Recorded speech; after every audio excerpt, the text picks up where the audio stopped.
If you go to Montpelier, North Dakota, you will find a small school.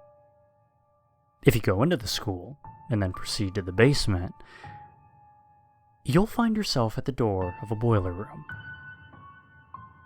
Go into the boiler room, and you'll see blood spattered on the walls. On closer inspection, the blood forms a pattern of words. Before you can read the blood, the lights turn off. You try to leave, but the door has slammed shut and is locked. It is said that 50 years ago, some punk kids locked the janitor in the boiler room while it was still malfunctioning. It exploded and killed the janitor and the children.